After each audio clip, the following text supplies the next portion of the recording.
हमारे व्यस्त जीवन में ईश्वर की आवाज़, जो प्रार्थना स्थल हैं, जो प्रार्थना सभा हैं, वहाँ हमें और अच्छे व्यवस्था की ज़रूरत है। और जो लोग प्रार्थना सभाओं में आते हैं उनके भी सहयोग की ज़रूरत है।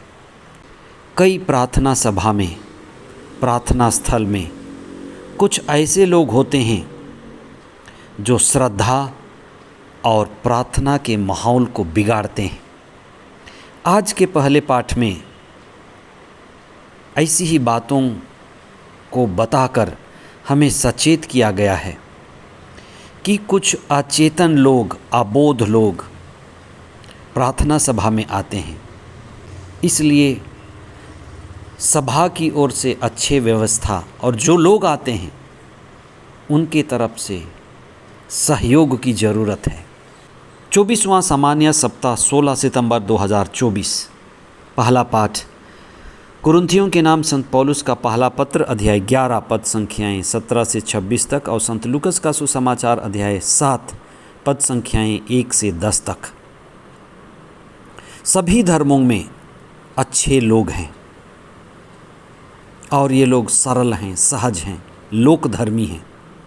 आज के सुसमाचार में उसी तरह से एक धर्मी व्यक्ति शतपति के बारे में बताया गया है। कई बार बड़े दुख और खेद के साथ हमें कहना पड़ता है और ये हमारी अज्ञानता और हठ धर्मिता के कारण भी धर्म के बीच तनाव, हिंसात्मक लड़ाई देखने को मिलता है। वहीं कई ऐसे अच्छे उदाहरण भी हैं, अच्छे नेता हैं, अगुआ हैं, जो धर्म और मजहब से ऊपर उठकर दूसरे धर्मों के लोगों के लिए भी उनके धार्मिक स्थान को प्रार्थनामय, भक्तिमय, श्रद्धामय बनाने के लिए मदद करते हैं।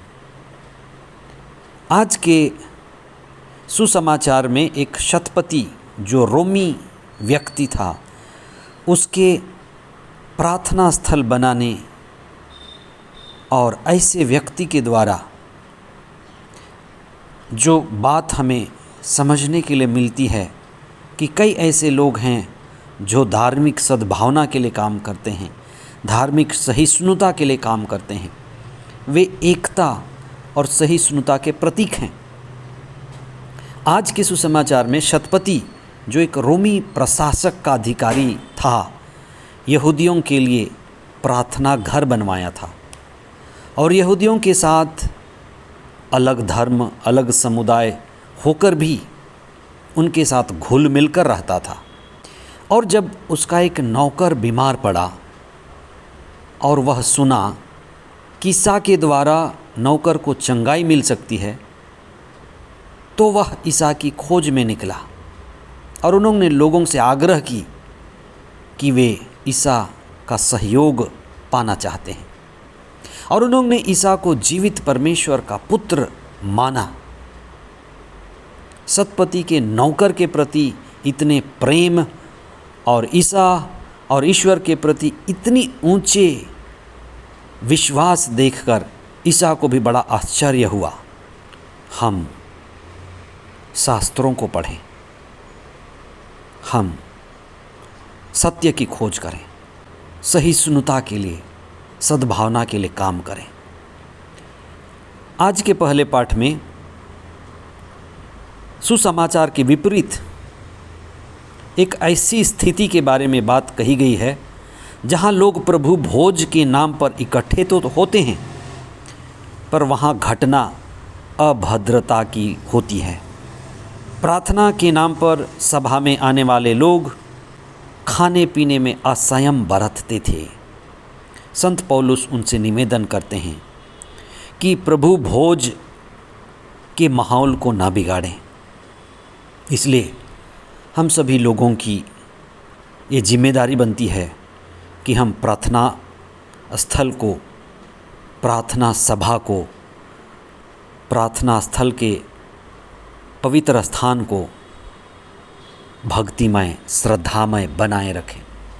कई बार मोबाइल, कई बार गाने, कई बार कई तरह की बाधाएं, बातचीत होती हैं। हम इन चीज़ों पर ध्यान दें। आज भी हमारे प्रार्थना सभाओं को और प्रार्थना स्थलों को अधिक व्यवस्थित बनाने की ज़रूरत है और हमारे सहयोग की ज़रूरत है। हम प्रार्थना करें कि हम श्रद्धा और भक्ति बनाए रखें, व्यक्तिगत तौर पर और सामुदायिक तौर पर भी। आमीन।